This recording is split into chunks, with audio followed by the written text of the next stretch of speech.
Bonjour à tous. Ce jour de résurrection, ce jour de la victoire, ce jour de Pâques. Et c'est des choses qui se passent le premier dimanche de Pâques que je veux lire aujourd'hui et puis partage un message. Alors Matthieu chapitre 28 et premier verset. Après le sabbat, à l'aube du premier jour de la semaine, Marie de Magdala et l'autre Marie allèrent voir le sépulcre. Et voici il y eut un grand tremblement de terre, car un ange du Seigneur descendit du ciel, vint rouler la pierre et s'assit dessus. Son aspect était comme l'éclair, et son vêtement blanc comme la neige. Les gardes tremblèrent de peur et devinrent comme morts.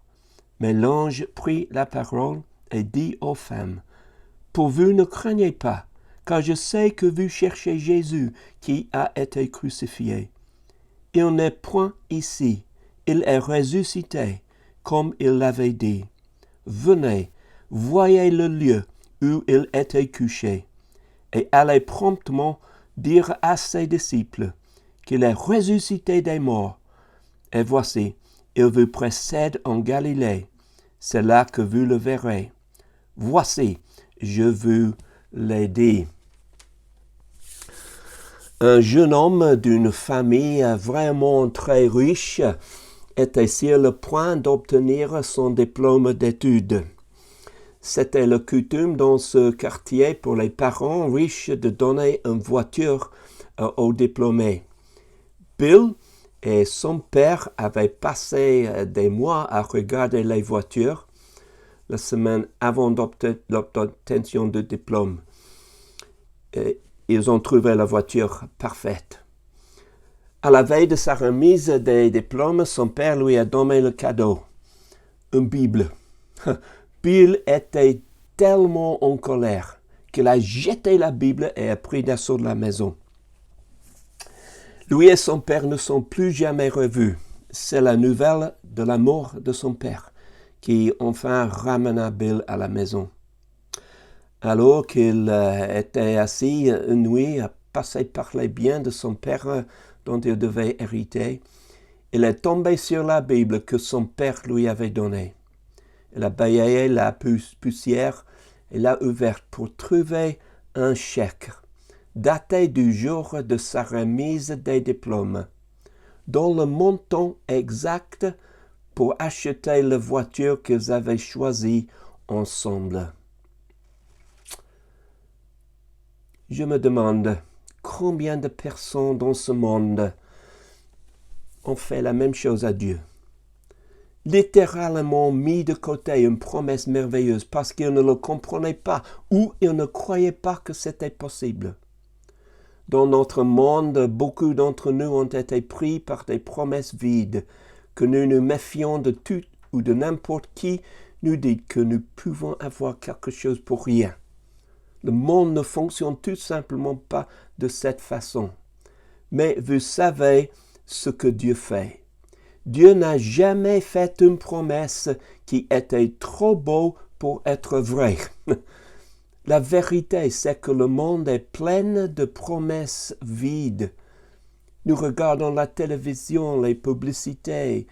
Nous disons que nous pouvons être heureux ou riches ou célèbres si nous achetons seulement un certain produit. Il ne faut pas longtemps avant que nous avons été assez dupés pour savoir que les promesses du monde sont pleines de vide. Mais mes amis, aujourd'hui, je veux te dire, Dieu est tout à fait différent. Au lieu de promesses pleines de vide à Pâques, il nous a donné un vide plein de promesses. Ce jour, j'aimerais que nous réfléchissions aux promesses de Pâques. Il y en a 3. Chaque promesse est marquée par la liberté et quelque chose de vide. Une croix vide, un tombeau vide, des vêtements vides. C'est le fait même que chacun d'eux est vide qui nous assure que les promesses de Dieu sont réelles. Parce qu'ils ne pouvaient pas tenir Jésus, parce qu'ils ne pouvaient pas être contenus ou liés par la croix, le tombeau ou même ses vêtements. Nous pouvons être sûrs de la plénitude des promesses de Dieu dans nos vies. Ceux-ci sont vides et Jésus n'est plus lié. Il est libre. Et nous aussi, nous pouvons connaître la vraie liberté dans un Sauveur qui est ressuscité aujourd'hui. Amen. Bon, premièrement, je commence avec le fait que la croix vide.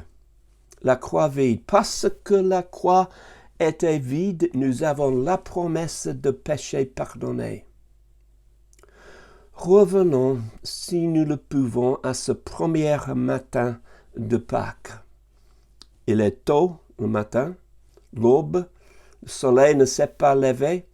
Quelques-uns des disciples de Jésus, des femmes, sont en route vers une tombe.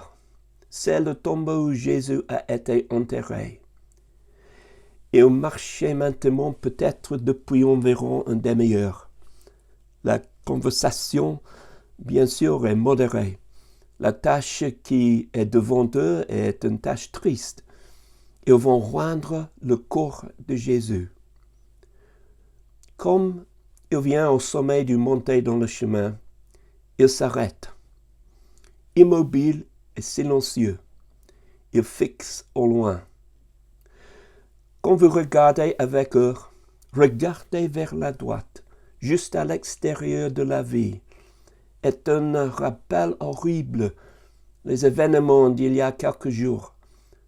Vous le voyez là-bas, silhouette par la lueur du ciel rose. Au sommet de la colline, les habitants appellent le crâne. 3 croix, là. Il se tient. Un rappel vide de l'horreur de vendredi. Celui du milieu, c'est celui que je veux que tu vois. C'est celle sur qui Jésus est accroché.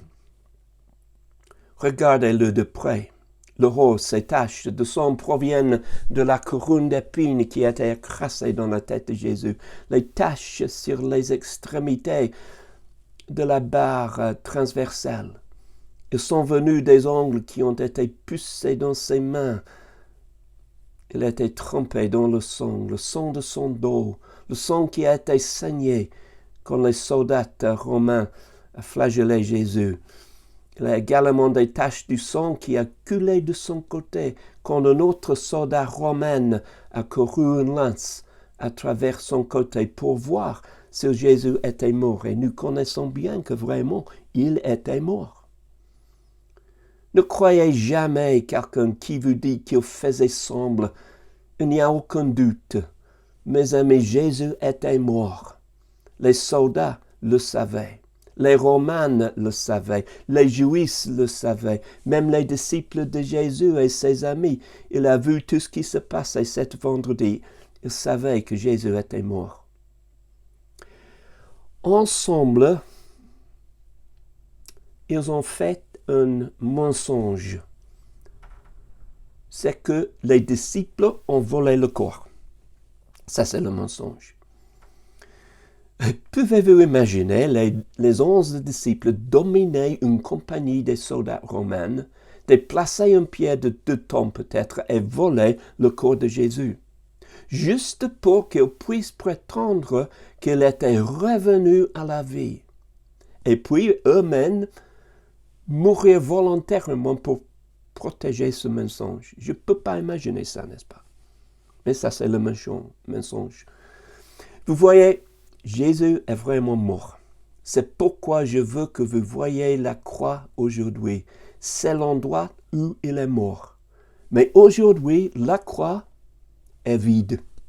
Vide du corps de Jésus, mais pleine des promesses de Dieu, pleine d'espoir pour toi et pour moi, pleine de liberté. La promesse de la croix vide, c'est que toi et moi sommes pardonnés. Parce que c'est sur cette croix que Jésus a payé la peine pour nos péchés. Péché. Maintenant, il y a un mot qui n'est pas populaire, c'est un mot qui n'est pas politiquement correct. Mais le simple fait de la question des péchés est nous avons tous péché. Chacun d'entre nous, vous et moi. La personne assise à côté de vous, derrière vous, devant vous, eux qui sont dans ta maison. Nous avons la parole de Dieu dit, nous avons tous péché et nous sommes tombés en deçà de la gloire de Dieu. Ça, c'est la parole de Dieu. La seule personne qui a jamais vécu une vie sans péché est le Seigneur, notre Sauveur, Jésus-Christ. Tout le monde a échoué. Voici donc le problème, selon la loi de Dieu. Le salaire du péché est la mort. Il dit, l'âme qui pêche mourra sûrement. Et parce que nous avons péché, nous méritons la juste punition de Dieu. Nous méritons la mort éternelle, l'enfer. Cependant, quand vous regardez cette croix vide, c'est un rappel de la promesse de Dieu que nous avons été pardonnés. Sur cette croix, Jésus a payé la peine pour nos péchés. La parole de Dieu nous dit à nouveau, Dieu a démontré son propre amour envers nous en ce que pendant que nous étions encore pécheurs, qu'est-ce qui se passe? Christ est mort pour nous. C'est sur cette croix que Jésus-Christ a offert sa vie parfaite et sans péché au nom de chacun de nous. Personne d'autre, ni Moïse, ni Abraham, ni David, ni le prophète Isaïe, ni Mahomet, ni Bouddha, personne d'autre n'a jamais vécu parfaitement, n'a ensuite offert sa vie parfaite pour notre salut. C'est pourquoi la Bible nous dit « Il n'y a pas autre nom donné sous le ciel par lequel nous pouvons être sauvés, sauf que par le nom de Jésus-Christ. » Quand Jésus-Christ a respiré son dernier, il a crié « C'est fini ». La pénalité a été payée. Sur cette croix vide, c'est là que son sang a été versé pour notre salut.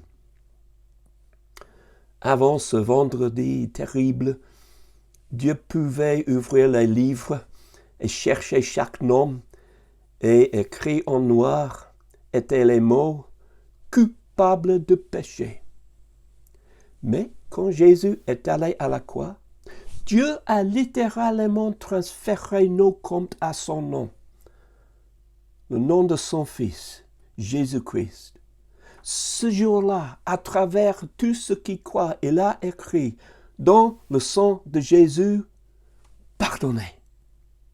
Pardonnez. Dans le sang de Jésus qui est versé pour nous sur la croix, nous sommes pardonnés. À cause du travail que Jésus a fait sur cette croix, toi et moi, nous sommes maintenant pardonnés. La première promesse vide, si vous voulez, de Pâques est la croix vide, remplie de la promesse des péchés pardonnés. Revenons à nos dames. Après une brève pause pour voir la croix qui était vide, il continue sur le chemin vers le tombeau. Et comme ils vont, l'un d'eux se demande à haute voix, « Qui va déplacer la pierre pour nous ?» Ils ont de bonnes raisons de s'inquiéter.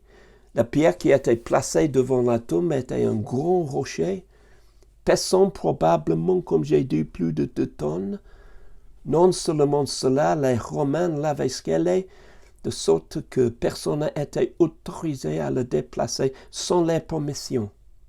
Cependant, les dames continuent. Soudain, ils sentent la terre bouger. Effrayés, ils se regardent, ne savant pas quoi faire. Après quelques minutes, les choses semblent normales afin qu'ils continuent sur le chemin. À l'approche du lieu de tombeau, ils se demandent encore ce qui s'est passé. lorsqu'ils sont tombés sur quelque chose d'encore plus incroyable, plus remarquable. Les soldats sont tous inconscients. La pierre a été déplacée. Un ange, comme éclaircissant, est assis dessus. Et cet ange parle. N'ayez pas peur, car je sais que vous cherchez Jésus qui a été crucifié. Il n'est pas ici. Il s'est levé. Il est ressuscité. Et donc nous voyons deuxièmement la tombe vide. Jésus s'était levé, ressuscité. Il était vivant. Le tombeau était vide. Et quelle énorme promesse qui tient. Bon, permettez-moi de vous lire une petite histoire. Je veux parler de Philippe. Philippe est un garçon dans une classe des amis. Il a 8 ans. Philippe n'a jamais eu l'impression d'appartenir. Il était assez agréable, mais il avait l'air un peu différent et semblait parfois inhabituel à ses camarades de classe de 8 ans. Plusieurs semaines avant Pâques, l'enseignant de Philippe a présenté un projet spécial. Elle a donné à chaque membre un œuf en plastique. Elle a expliqué que chaque enfant devait rentrer à la maison et trouver un symbole pour une nouvelle vie et le mettre dans l'œuf et le ramener demain. Et avec enthousiasme, la classe a répondu. Du retour dans la salle de classe le lendemain, les œufs ont été ouverts, une à la fois, avec chaque enfant expliquant la signification de son symbole qu'il a mis dans l'œuf. Dans le premier œuf était une jolie fleur. Dans le prochain, un beau papillon. Tandis que l'herbe verte était dans un autre. Les enfants ont dit « Ouh, ah, c'est bon ça !» Dans un autre était un rocher. Enfin, le dernier œuf a été ouvert. Il n'y avait rien. « Ah, c'est stupide, dit un enfant, car qu'on ne l'a pas bien fait. » Le professeur a senti un remorqueur sur sa chemise. C'est Philippe qui a dit « C'est à moi, et j'ai bien fait. C'est vide parce que la tombe était vide. » Il y avait un silence inhabituel et réfléchi, et étrangement, à partir de ce moment-là, Philippe a été accepté comme faisant partie du groupe. Philippe a continué à lutter avec de nombreux problèmes physiques. Cet été-là, il a ramassé une infection que la plupart des enfants auraient facilement secouée. Mais le corps faible de Philippe ne pouvait pas, et quelques semaines plus tard, Philippe, il est mort. Lors de ses funérailles, une classe de 8 ans, avec leurs professeurs, a apporté leur symbole de souvenir et l'a placé près de son cercueil. Leur don inhabituel d'amour à Philippe n'était pas des fleurs. C'était une vide. Maintenant, un symbole pour eux de la vie nouvelle et l'espoir. C'est Philippe, l'enfant différent, qui avait aidé ses amis à voir le merveilleux espoir dans le message de Pâques. Le tombeau est vide. Et mes amis, car dans le fait du tombeau vide est la vérité de la résurrection de Jésus-Christ. La promesse à chacun d'entre nous que nous aussi, nous serons élevés à la vie éternelle, libres des contraintes de celui-ci, notre vie, de notre corps. Pour ceux qui connaissent Jésus-Christ comme le Seigneur, comme le Sauveur, la mort a perdu sa piqûre. Ce n'est plus quelque chose à craindre. Quelle peur y a-t-il quand nous aurons la promesse qu'un jour nous vivrons éternellement avec lui au ciel, avec Christ. L'histoire est racontée d'un père et son fils qui voyageaient sur une route de campagne un après-midi au printemps, quand soudain une abeille a volé dans la fenêtre. Étant mortellement allergique aux piqûres d'abeilles, le garçon a commencé à vraiment paniquer, comme l'abeille bourdonnait tout autour de l'intérieur de la voiture. Voyant l'horreur sur le visage de son enfant, le père a tendu la main et a attrapé l'abeille dans sa main. Bientôt, il ouvre la main et l'abeille se mit à bourdonner encore dans la voiture. Et encore une fois, le garçon a commencé vraiment à paniquer. Mais le père a tendu la main à son fils et lui a ouvert la main.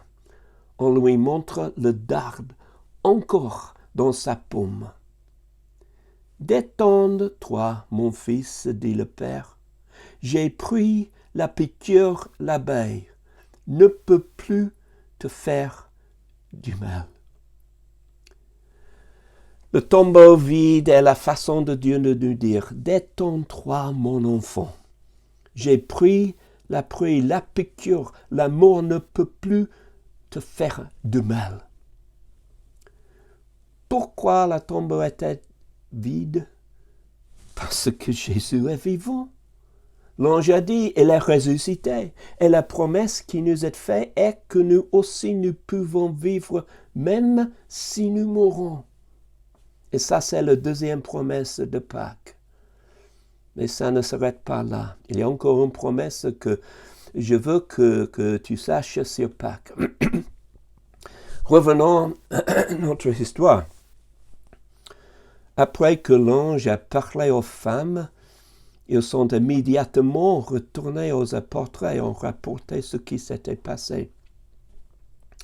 Avec cette incroyable nouvelle, Pierre et Jean immédiatement retournaient au tombeau pour voir eux-mêmes ce que les femmes ont dit. Quand ils sont arrivés, Jean s'arrêtait à l'extérieur de la tombe, mais Pierre, c'est toujours Pierre, et il a couru dedans.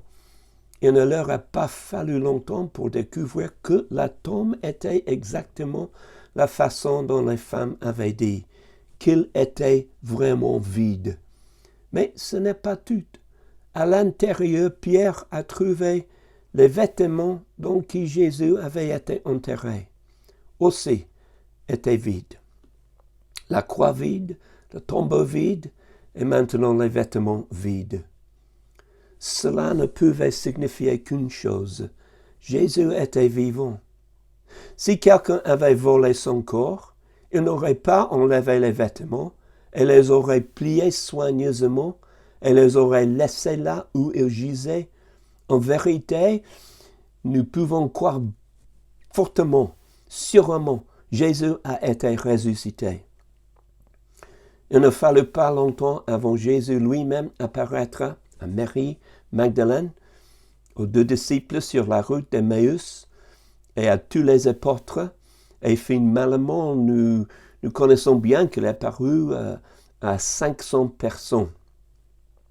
Il le ferait. Asseyez-vous avec eux, marchez avec eux, parlez avec eux, mangez avec eux. Une fois de plus, ils seraient en mesure d'être en communion avec leur Seigneur. Vous voyez, ça c'est la promesse des vêtements vides. Jésus est vivant et veut la communion avec nous. Jésus n'est pas une force nébuleuse dans l'univers qui influence les gens. C'est un sauveur vivant et il désire avoir une relation personnelle avec chacun de nous, comme il a fait avec ses disciples il y a 2000 ans. Pensez à quoi ne pouvait pas le tenir. La tombe ne pouvait pas le contenir. Les vêtements étaient inutiles parce que Jésus est vivant. Il a la peau et les os, un visage était reconnaissable. Il parlait, il touchait, aimait, guérissait. Il a fait le jour de sa résurrection. Il le fait encore aujourd'hui. Et plus important, il veut le faire avec chacun de nous. Je voudrais vous poser une question très importante ce jour. Connaissez-vous Jésus-Christ? Je ne veux pas dire, savez-vous plusieurs faits concernant sa vie, etc. Non, connaissez-vous vraiment Jésus-Christ? Vous voyez, nous pouvons connaître quelqu'un. Je connais, il y a une personne qui s'appelle le président, M. Macron. Je connaissais, il y a les acteurs et les politiciens et tout ça. Ce sont des gens dont nous savons quelque chose, mais est-ce que l'un d'entre nous peut dire que nous les connaissons vraiment? Et vous pouvez connaître Jésus-Christ. Vous pouvez savoir les faits concernant sa vie. Mais vous pouvez connaître Jésus, son amour, ses soins, sa guérison, son pardon. Vous pouvez connaître vraiment personnellement. Il dit, « Voici, je me tiens à la porte et frappe. Si quelqu'un entend ma voix et ouvre la porte, je viendrai manger avec lui et lui avec moi. » Cela fait près de 2000 ans que Jésus est crucifié. Excusez-moi.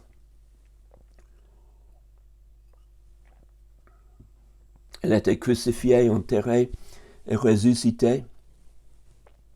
Ce premier dimanche de Pâques, alors que les femmes allaient à la tombe, elles n'avaient aucune idée de ce qui allait leur arriver. Ils n'étaient pas encore au courant des merveilleuses promesses de ce jour-là. Au loin se tenait une croix vide, la promesse que les péchés ont été pardonnés. À la fin de leur voyage était un tombeau vide, la promesse de la vie éternelle. À l'intérieur de la tombe se trouvaient des vêtements vides, la promesse qu'il y aurait une fois de plus une relation personnelle étroite avec Jésus-Christ, le Sauveur vivant. Les promesses qu'ils ont découvertes ce jour-là, vous aussi pouvez avoir aujourd'hui. Vous aussi, vous pouvez connaître la liberté des péchés pardonnés. Vous aussi, vous pouvez connaître la promesse de la vie éternelle dans le ciel. Vous aussi, vous pouvez connaître Jésus-Christ comme votre Seigneur et votre Sauveur. Je pense qu'à Pâques, plus que tout autre moment de l'année, nous nous rendons compte que Dieu a fait toutes sortes de promesses bizarres, si bizarres que certains d'entre nous ne peuvent pas nous amener à croire. Où pouvons-nous? Ce jour, nous avons entendu parler de 3 promesses que Dieu nous a faites. La promesse de péché pardonné, la promesse de la vie éternelle et la promesse d'une relation personnelle avec lui-même, Jésus-Christ.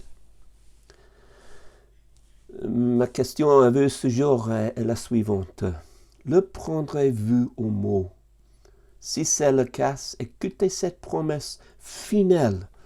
On la trouve dans Romains 10, 13. Car tous ceux qui font appel au nom du Seigneur seront sauvés. Ce jour, si vous n'avez jamais accepté les promesses de Dieu pour votre vie, ils attendent, probablement en se demandant, pour l'amour du ciel, qu'est-ce qui vous prend tant de temps? N'attendez pas un autre jour, faites-le aujourd'hui et connaître la joie de la vie qui se trouve en Jésus-Christ, la vie éternelle. Oh, j'espère, mes amis, que le Seigneur bénira vraiment chacun d'entre nous en cette Pâques. C'est merveilleux ce que Dieu a fait. 3 choses vides, 3 promesses sûres et certaines. Et c'est à nous. Merci le Seigneur. Louez-le aujourd'hui et pour toujours. Bon, je prie que Dieu nous aide pendant cette saison et pendant cette semaine et que nous pouvons servir notre Dieu qui est vraiment fidèle, qui nous a montré son amour. C'est incroyable. Amen et à bientôt.